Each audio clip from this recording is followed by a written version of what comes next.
Congratulations again on being a finalist for the Global Innovation Award. I thought we'd start out by just asking you to tell us a bit about what you've been doing at Praedicat. Sure. Well, thank you for having us here and for the honor of being a finalist. So Praedicat is a liability emerging risk analytics company. We started calling ourselves a casualty catastrophe modeling company back in 2012, and we quickly learned that the industry didn't really understand what casualty catastrophe was.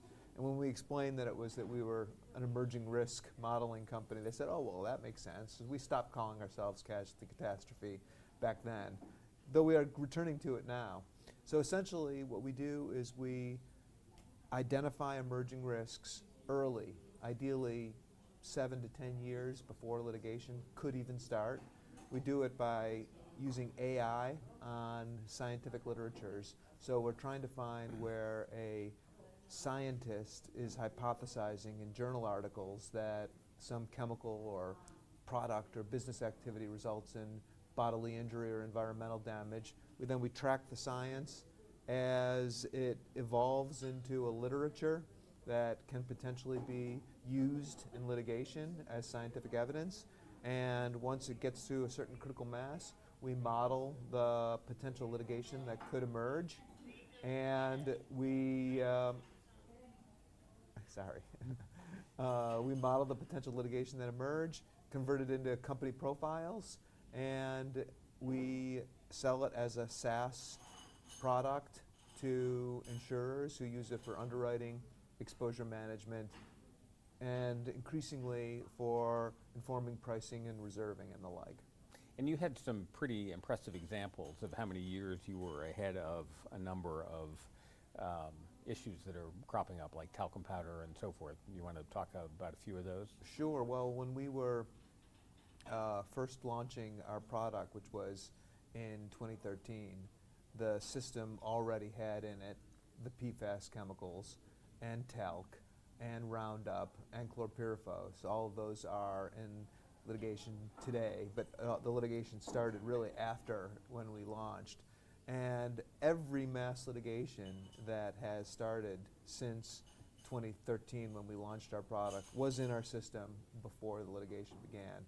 Some of them were completely off the radar screen of the industry. Sometimes there's already a certain amount of buzz around things, and you could argue it's not that hard to catch it, but there were some things that we caught that no one was thinking about, and then litigation started shortly thereafter, and we were found to really have delivered some useful early warnings.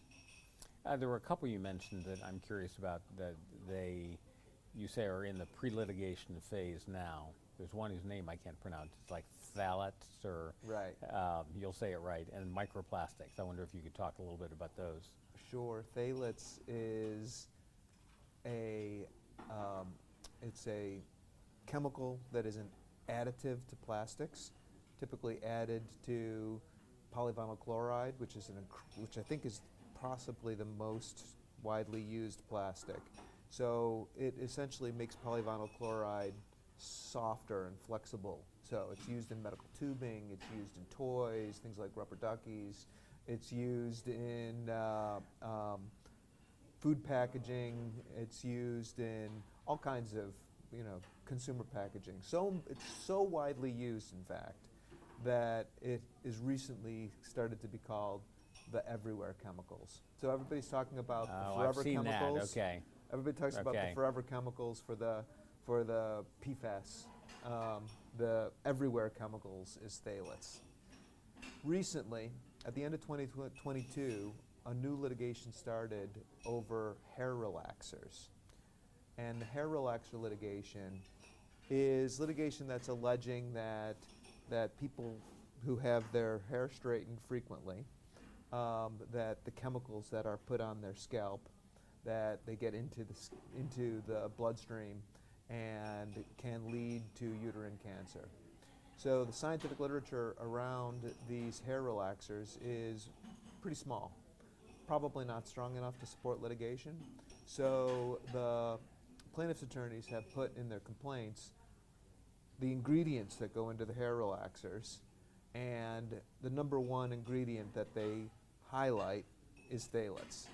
And so increasingly, the hair relaxer litigation, what the plaintiffs are arguing is that it's the phthalates in the hair relaxers that cause the uterine cancer. The science is a little bit stronger about that than it is about the hair relaxers themselves. So when anyways, we'll move to just to yeah, sorry. probe a little bit on that. So when you spot something like this, insurance companies are buying this information from you and they're Yes. changing how they underwrite? Or what exactly happens once you identify a problem like this, potential problem?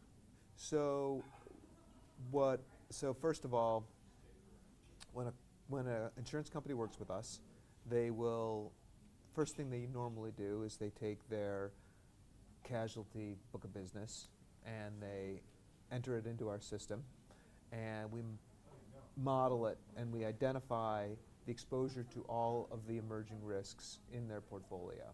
So a typical situation would be, let's say, a particular company runs their model and we find that the number one emerging risk in their portfolio is phthalates. So at that point they'd say, oh, well, we need to control our total exposure to phthalates.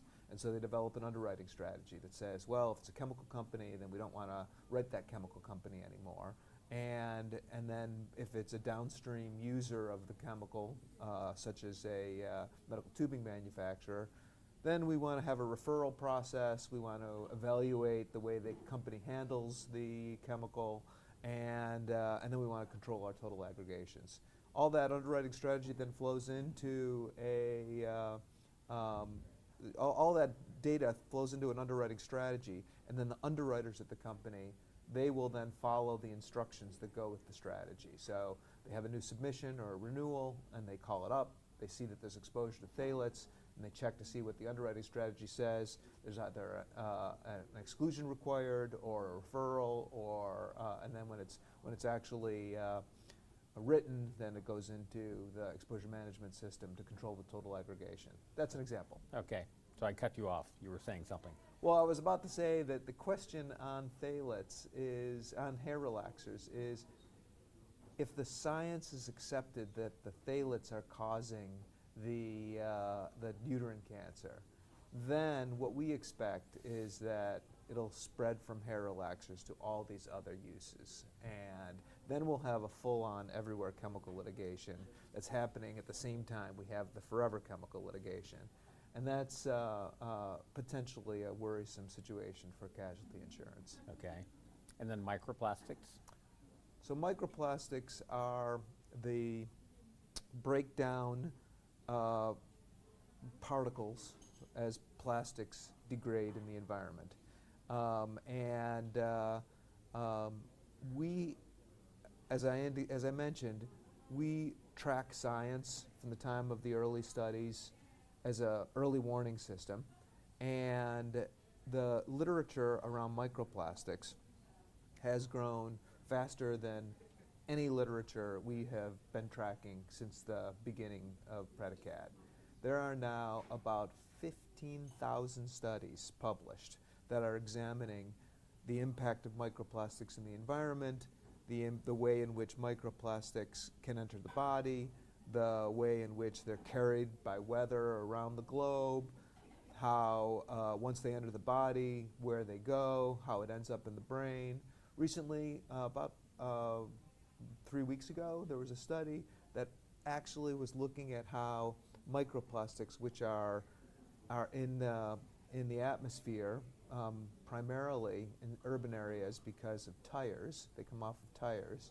Microplastics in the air actually attract water vapor at different temperatures than normally clouds form at, and start to form clouds and can change weather patterns.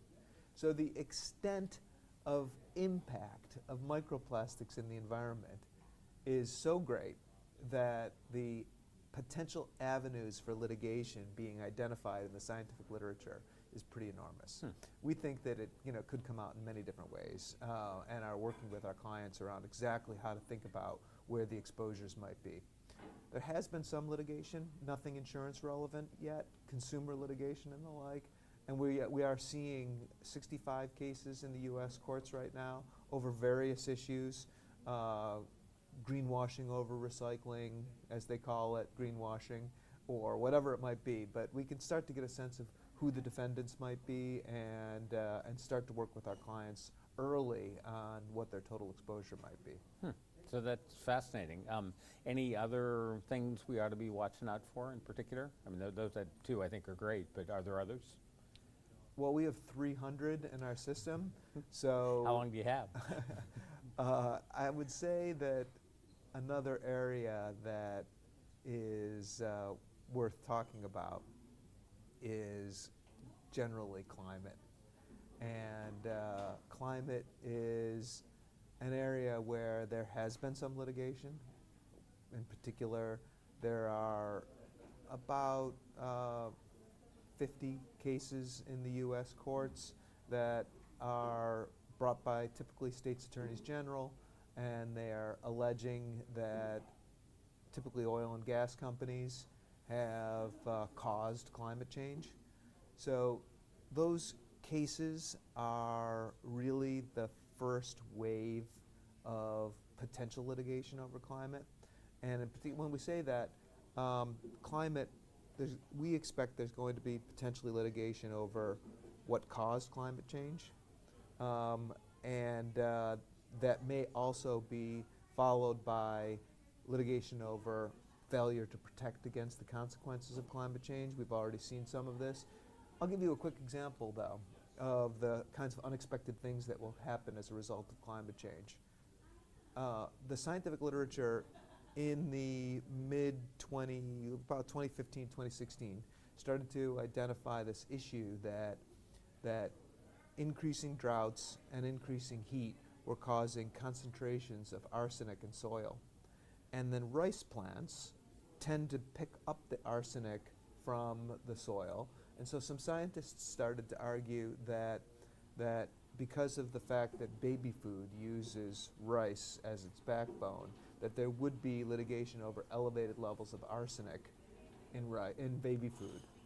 We actually caught that literature, highlighted it to our clients before the litigation began, and then in 2021, a congressional report came out looking at heavy metals in baby food, specifically identified elevated levels of arsenic, and then the litigation was off to the races.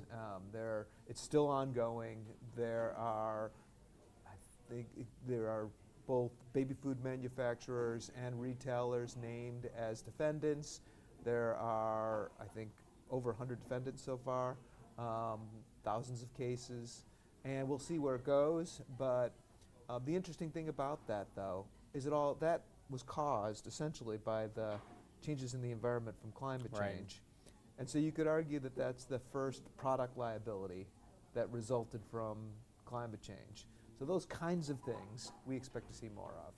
We're also doing a lot of work on potential liability consequences after urban heat waves.